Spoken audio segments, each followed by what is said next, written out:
This week, Conflict Zone is in London, and my guest is the veteran Pakistani politician Sartaj Aziz, now Foreign Affairs Advisor to the Prime Minister. Pakistan is accused by India of being a global factory of terrorism, but it now insists it's getting to grips with the extremists. What took them so long, and are they really doing all they can?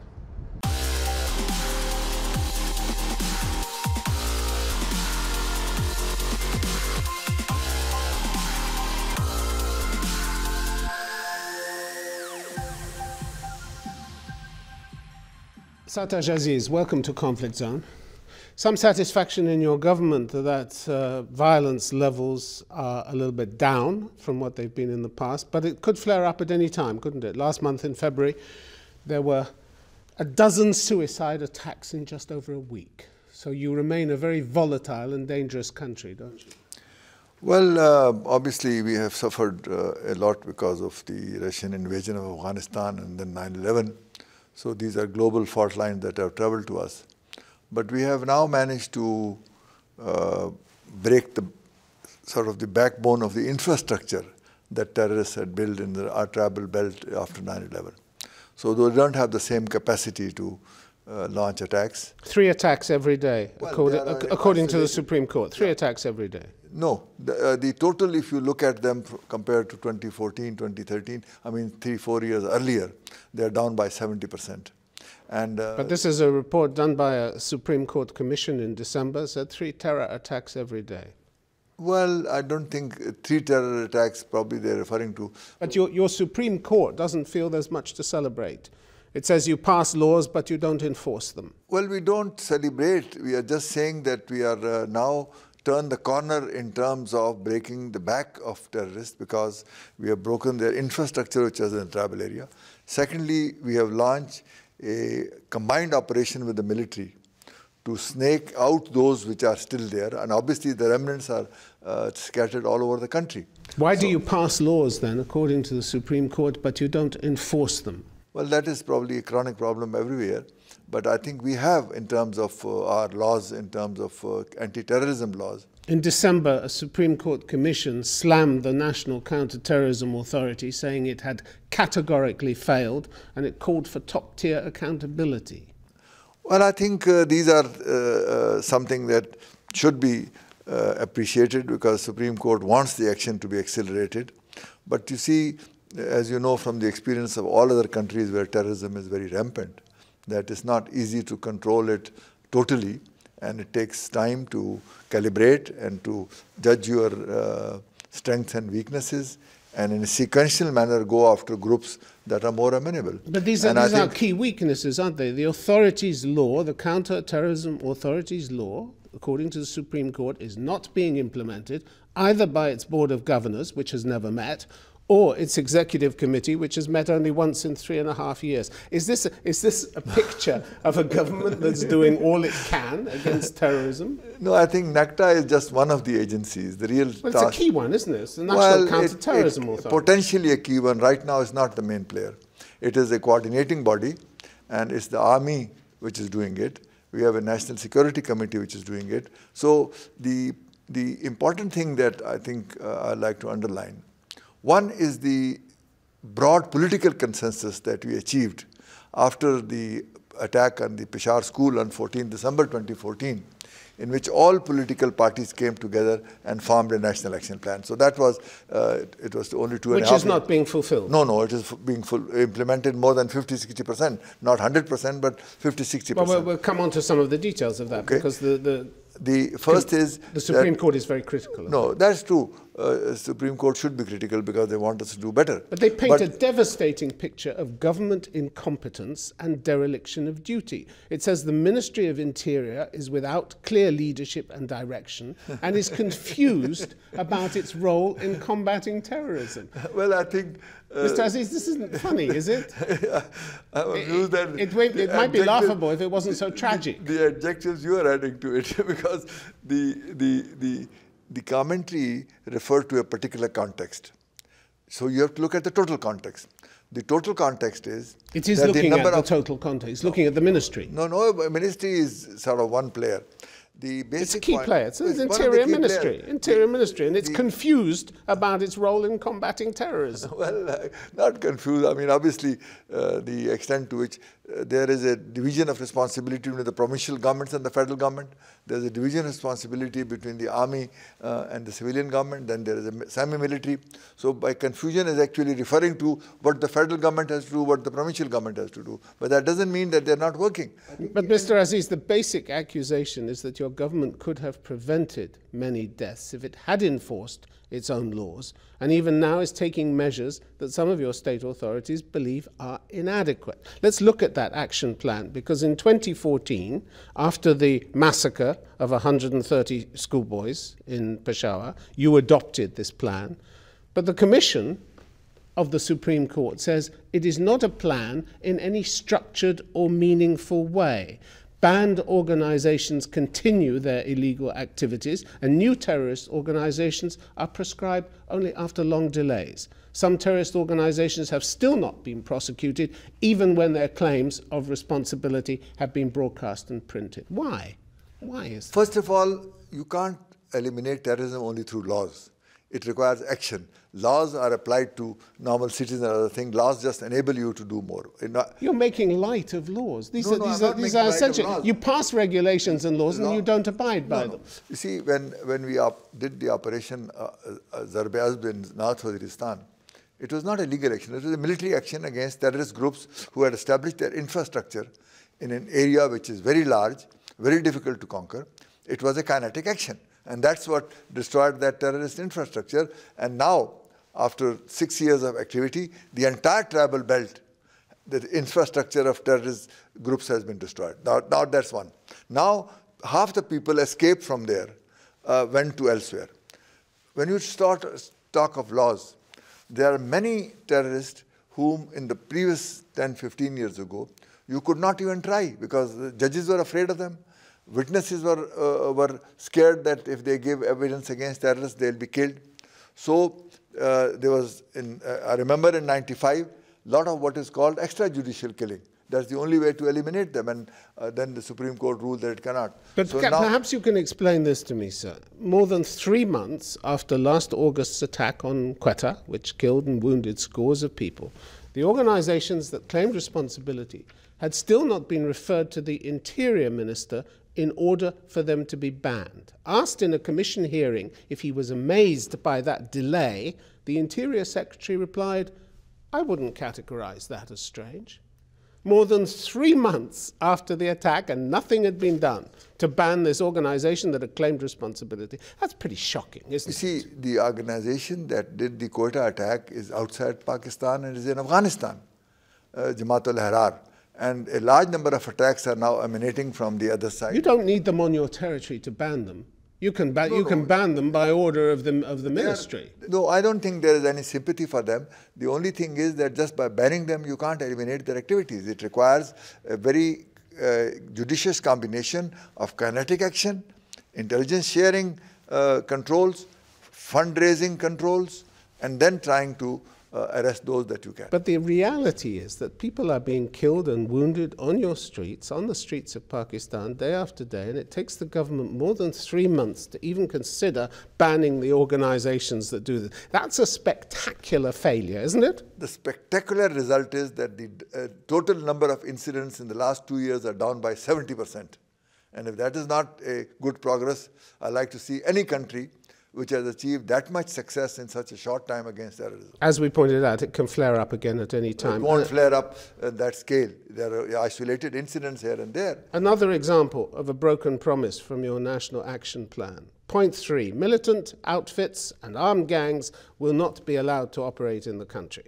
As it turns out, not only are they allowed to operate, but they can also have meetings with top ministers, can't they? Well, there are one or two isolated examples. I think that sends a great signal, doesn't it? No, that your rules are worthless because top ministers can ignore them. You have to interact with the leadership of all the parties. Some of them maybe have concealed militant wings. So if in a group they come, you can't say all of you are one of you should walk out.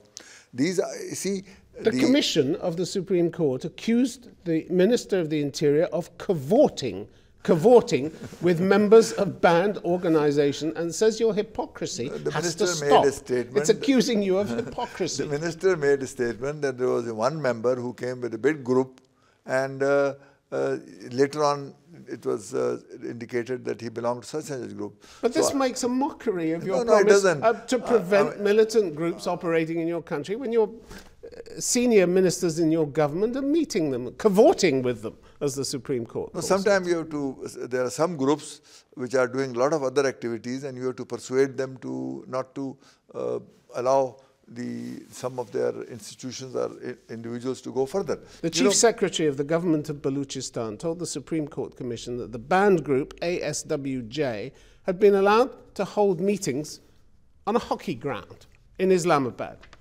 So once again, your own regulations and laws are broken, and nobody seems to want to do anything about it. This is a banned group. It's on a hockey pitch in Islamabad, in the middle of Islamabad. It's not even hiding the fact.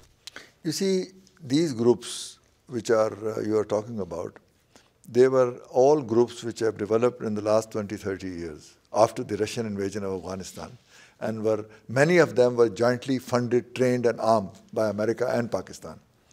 And they were at that time helping the jihad.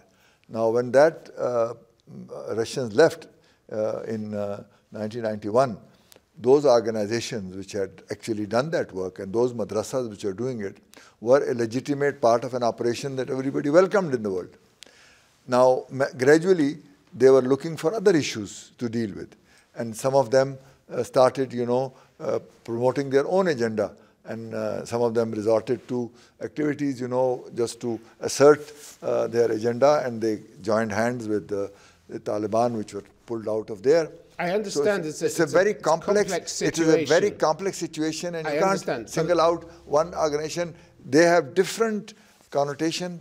Some are totally sort of vulnerable from Pakistan point of view because they are attacking the state and the writ of the state. I'm talking about government actions here. This is what the Supreme government Court... actions has what the Supreme Court is trying to hold you accountable for. This is a highly respected organization in Pakistan. I think that Supreme Court report that you are referring to was in a particular context. You are generalizing it and trying to use it to put cold water on all the things we have done. I'm not using it. I'm merely repeating what the court says. You are quoting it out of context. The court accuses the minister, the Interior Minister, of violating the decisions of the National Counterterrorism Authority and displaying little sense of ministerial responsibility. My question to you is, what do you have to do to get sacked from this government?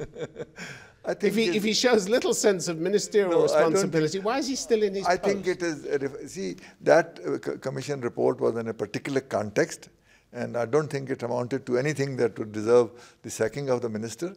I think the Minister of Interior has done a very good job in a very difficult circumstance to deal with the, because it's not just terrorism, it is extremism.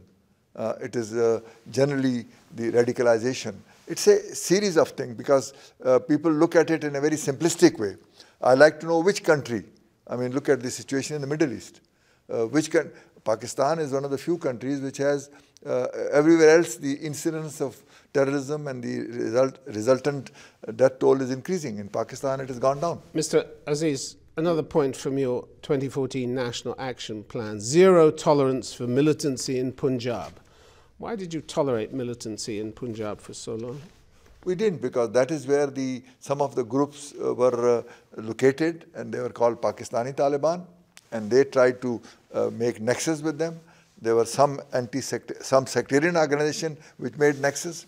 So when you have this kind of a situation, particularly after the Russian invasion of Afghanistan, where you are training large number of people to go and fight a jihad there, then they all have their own agendas afterwards. But last month, one of your retired army generals admitted that until now, nothing had been done about these extremist centers in Punjab. General Amjad Shoaib said that in Punjab, in southern Punjab, there are sanctuaries of hardcore militants which have not been targeted before. Why haven't they been targeted? 2 months ago. Why haven't they been targeted? This was February, he said this. Because they were not visible.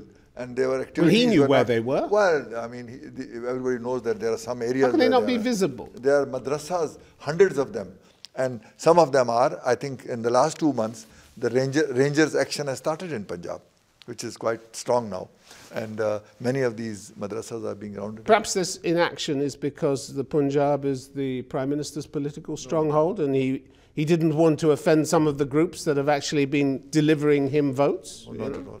I think the Punjab situation is exaggerated, but there are pockets in which there are religious madrasas for some time who were involved initially in the Afghan operation. Now they are involved in other activities. Some of these extremist groups have simply been allowed to change their names and carry on as before. They were not allowed. They did it, and you again try to catch them, and now we have banned the new names also, because it's not allowed to change names and continue. Lashkar-e-Toiba then became Jamaat or Dawa, and last month it apparently morphed again into the TAJK, the Movement for Freedom in Jammu and Kashmir. But it still goes about its business, doesn't it? No, we have arrested, put under detention its leader. House arrest. House arrest, that because it's a slap on the wrist. It's nothing. It's just a slap on the wrist. It's the bare minimum that you could have done. No, because we can't, if you do more, he will get acquittal after the court. 3 times he has got acquittal after the court. This is a man who is suspected by India of masterminding the 2008 Mumbai attacks. India has provided you with its evidence to support that claim, but you refuse to do anything about this. There are 7 other, occasionally putting him under house arrest. 7 other members, but not him. His name is not directly involved. And now we have asked for additional evidence, which they have now given us. No wonder your Human Rights Commission says that perhaps things, and this is after the February 17th bombings, perhaps things would have been different if the pledges made to crack down on all forms of hate speech and violence had been honoured. Their point is that your pledges were not honoured. Now, the number of people who have been arrested for hate speech in the last 2 years since this National Action Plan run into thousands. But there must be still some who are doing it, and we are carrying out a very strict vigilance of all the Friday prayers and what people are saying. You mentioned the madrasas. First time we are doing this. You mentioned the madrasas. In madrasas, we have made a list of all the madrasas which are unregistered. We have closed down several thousand of them. Their funding is being monitored.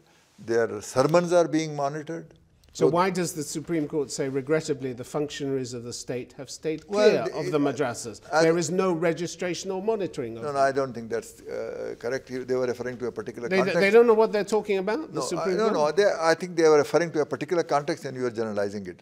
What we are saying is that the madrasa control and registration is a very important part of the National Action Plan, which has been going on. And we have virtually completed the task of identifying the unregistered madrasas, which are closed down if they don't register. Their funding sources are being monitored. They cannot admit foreign students. Their hate speeches are being monitored. So, and the Supreme Court describes the Ministry of Religious Affairs and Interfaith Harmony as a moribund ministry, and says that the complete lack of a counter-extremism narrative is deplorable, lamentable, and totally tragic. I think the Ministry of Religious Affairs has a totally different function. They are trying to modernize and sort of mainstream the religious seminaries so that they can teach mathematics, they can teach science, they can teach computer. And we have a system. But the court says the public space needs to be reclaimed to counteract terrorist propaganda. Well, and that's not happening. But it is happening at a substantial scale, but there still remains. It says it's a complete lack of a counter-extremism narrative. Deplorable, lamentable, and totally tragic. You couldn't be much more condemned by the Supreme Court, could you? Well, I think they always try to hold you to do better, but I think the progress we have made in all these factors is quite significant. I hope we'll come. I think you have to come to Pakistan for us to show you what we have done.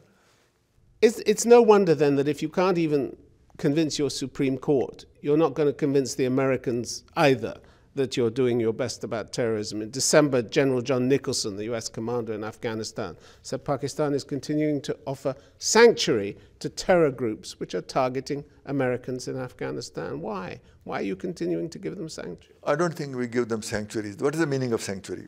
There were sanctuaries in our tribal belt after 9/11, and those have been destroyed. There are sanctuaries. Now, if somebody has escaped from their sanctuaries and scattered somewhere and taken a house, is that sanctuary?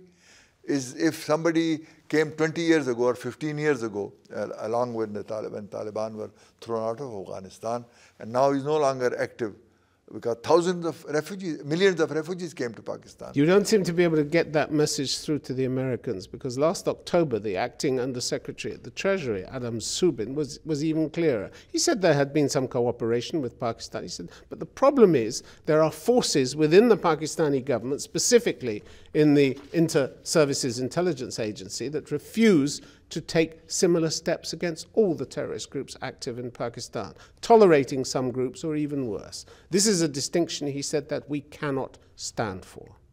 Well, you see, it's tough words. They're giving you a choice. But US has a certain narrative which is a bit out of date, because this thing was valid 2-3 years ago when they had the sanctuaries. Now they don't. This was last October. I know, but they are still not updated, and they know that in the activities that are happening in Afghanistan last July. Are actually within Afghanistan. And what support they are getting from Pakistan is virtually non-existent, because the people who are here do not have, and now we are managing the border, so become even less. But here's the warning. There should be no doubt that while we remain committed to working with Pakistan to confront terrorist financing and operations, the US will not hesitate to act alone when necessary to disrupt and destroy these networks. If they had been active enough to stop people who were filtering into Afghanistan after our operation Sartaj, Afghanistan situation would have been better. They did not provide the anvil at that time, and many people went, and now we are trying to manage the border in such a way that no unauthorized person can go across. And we don't want, and we have the same problem with Afghanistan. Our terrorists which target Pakistan are located in Afghanistan. The Congressional Committee chairman for the Counterterrorism Committee said the US has spent tens of billions of taxpayers' dollars in Pakistan since 9/11. Now, 15 years later, Pakistan's military and intelligence services are linked to terrorist organizations, and little success has been made to stabilize the region. Two clarifications. One, the amount of money we got was the Coalition Support Fund, which was not assistance, it was the reimbursement of the expenditure we had incurred in support of US forces in Afghanistan. So it was not what you call aid money or But the international community has already also provided huge sums of money. No, the total amount that we have received for this kind of a thing, we have suffered losses of $110 billion, and what little bit of road building or other we have received is not. So the perception that US has given money to Pakistan for this is incorrect. And now the net flow is very small, and we are more interested in trade rather than aid. Secondly, are you more interested now in sealing your borders, because the Supreme Court says that international crossings on the western borders of your country are not monitored? No record is kept of anyone entering or leaving Pakistan? We've already started on that. But why did you wait so long? Because you had open borders. No, this is the arrangement with Afghanistan. It was centuries old that people are living on both sides of the tribal area, and they can every day 50,000 people cross. And even now, the court says there's a widely held perception that the illegal ingress and egress of people and goods is incredibly valuable, and it serves the personal interests of some functionaries of the state. We're talking about corruption here. I don't think so. We have now taken very decisive decisions to have a large number of crossing points, and not only two, with biometrics, with proper fencing, and with documentation. So, in 2015, your president said the menace of corruption is so deep-rooted that it has weakened the very fabric of your society. Our deprivations, distresses, and afflictions are the products of corruption, he said. Well, I think we have... and we're seeing that in your border policy, aren't we? Let's be honest about this. That's why your borders were open. The border policy is the legacy of the British when they left this system. The British have been gone a very long time. I know, but the system has remained the same. You can't keep blaming... Yeah, but that's your fault, isn't it? If it's remained the same. Because they... Can't blame that on the British.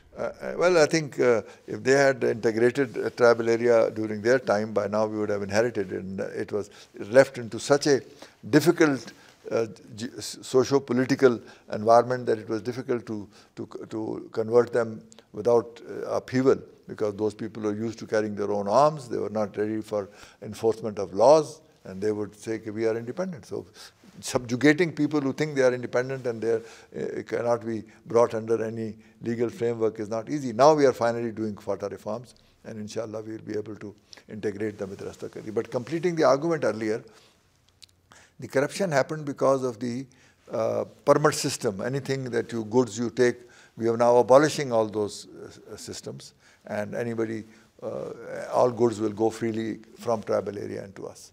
And corruption also, if you look at Transparency International, our overall incidence of corruption has gone down remarkably. Our rating has improved on the corruption index. A lot of different views on your record. Sartaj Aziz, thanks very much for being on Conflict Zone. Thanks. Thank you.